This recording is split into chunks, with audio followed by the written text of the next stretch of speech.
What's up guys, Beyond Sense here with another video. So my name is Rafael, and on today's video we are going to talk about a perfume that was super popular a few years ago, and I think that there's a lot of people that still love it. So the perfume that I'm talking about is nothing more than Musc Ravageur from Frederic Malle. So I put in the box again just for you to see, so that's the presentation. It's quite basic here. Like in the bottom you can have some information about the perfumer and exactly what he was thinking when he created this fragrance. In the sides here you can see the eau de parfum, and you can see the concentration of it. This one is 79% volume, so I think that's it's 79% of alcohol, I'm not sure, but so this one is 21% of perfume, so that's why it's eau de parfum. So you just take this, open like that, and your bottle sits here. As you can see, you take it like that, and that's the bottle. All the Frederic Malle, they have pretty much the same bottle. There's just one or two they are different. So what I can tell you about Frederic Malle Musc Ravageur. So as you can see in the name, that's a musk based fragrance. So that's about the atomizer. It sprays a lot of juice, and the smell of this one is super good. If you like musk, if you like vanilla, and if you like cinnamon, this one is just amazing. Seriously, I can understand why there's a lot of people that love this perfume. I've heard that there's a lot of people that use this perfume until now as a signature scent. Even though it's a little bit heavy, yeah, I can see using this one like throughout the whole year. I've heard that there's a lot of people that they actually love to use this one during summer. I've never tried. Summer is coming, so I will probably try. I have a interesting story about this one actually. That's not my very first Frederic Malle fragrance. So the first one was Portrait of a Lady. I also have Portrait of a Lady. I'm gonna review it in the future.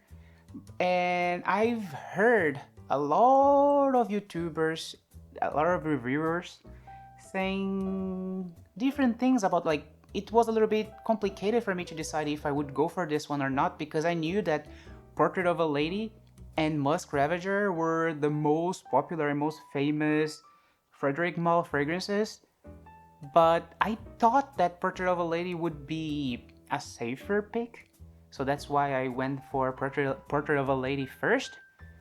But actually, I do prefer Musc Ravageur better actually, which is a surprise for me because I remember seeing some reviewers saying that it was smelling piss for them. It was smelling like piss or some stuff like that. Seriously, I don't know if it's related to the other formulations that they were talking about, but this one for me smells like heaven. It's seriously, I know what musk smells like, but this is another level of musk. I mean, I can see some deer around me because I don't know if you guys know, but musk comes from like animals. Probably, of course, this one is like synthetic because IFA, they just said that you cannot use, they prohibited it, so that's why all the musk nowadays is synthetic. But like, seriously, this one, it's basically musk, like it's really heavy on musk and vanilla, and I love vanilla. Everything that has vanilla is borderline gourmand, and I really like gourmand, and I really like the light gourmandish perfumes.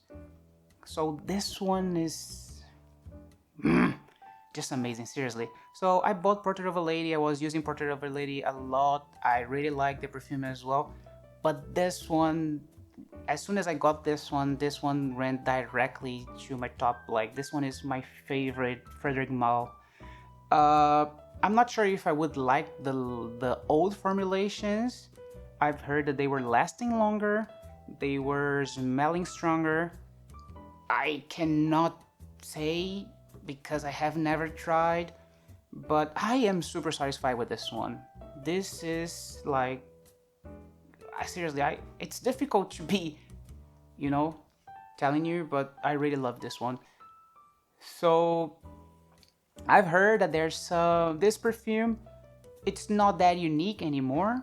Maybe when it was released, it was unique, but nowadays I've heard that there's some, not clones, but like some other perfumes that are super similar to this one.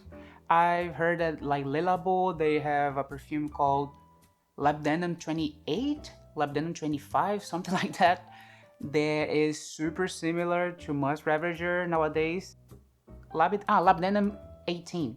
Labdanum 18 was made, I think that Maurice Rousseau also created Labdanum 18, which is weird because people say it's quite similar. That one is based in labdanum, and this one is not based in labdanum for me. So, I mean, there's a lot of labdanum here, of course, but this one is musk for me. This one is musk. Well, anyways, and I heard about another one called L'Herbolario, that it's a brand from Spain, a Spanish brand. It's quite cheap. I think that in Europe it's around 25 euros, something like that, for 50 ml. So probably 100 ml would be 40 something, I'm not sure, 40 something euros. This one is way more expensive. So I've never tried L'Herbolario.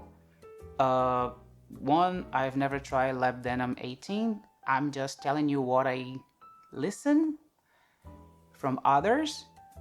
But yeah, so that's some similarity, so you gotta know that before choosing if you're gonna go for this one or if you're gonna go for those ones that are quite similar. So let's go for performance rating. So as for performance, projection, I will give this an 8.5. It projects quite well, even though it's perform related. For sillage, I will give another 8.5. Projects and have a good sillage. And for longevity, I will give an 8 because this one lasts, like, I can detect it on my skin for 6.5 hours, 7 hours, but I know that it lasts longer. Yeah, so that's it for the performance. So yeah, that's it, guys. So that was my take on Musc Ravageur. Have you tried Musc Ravageur? Is it one of your favorites? You don't like it? So just let me know exactly how you feel about this awesome perfume. For me, it's a masterpiece. Even though there's like some, not clones, but like some similar scents, this one for me, it's a must-have. And seriously, there's just a few perfumes that I have that I know that I will buy again. This one I will definitely buy again. So there's other perfumes that are on my top 5 list, or top 10 list, that if I don't actually have them anymore, I think I will be fine because I have so many others from the same, like, they are not unique, that's what I'm trying to say. But this one for me is unique. I don't actually think I'm gonna have some kind of musk as good as this one. Even though I know that there's L'Herbolario, there's other brands that are trying to copy or trying to get the DNA of this specific perfume, this specific scent, I will definitely continue buying Musc Ravageur, even though the other ones are cheaper. I mean, for me, this one is actually easier to find. It's difficult to find L'Herbolario here in Korea. I live in Korea, if you guys don't know. I live in Asia. So this one is easier to find. I can find this one in Korea, even though I imported this one because I found it for a cheaper price. But anyways, so, well, I would get a L'Herbolario as well because it's quite cheap, but I will keep this one on my wardrobe for sure. So thank you guys. Let me know in the comments what you think about Musc Ravageur. Like, just share your thoughts. It's gonna be awesome for me. I would love to hear your feedback. So as always, thank you so much for sharing the moment with me. And I will see you guys in the next video. Bye bye.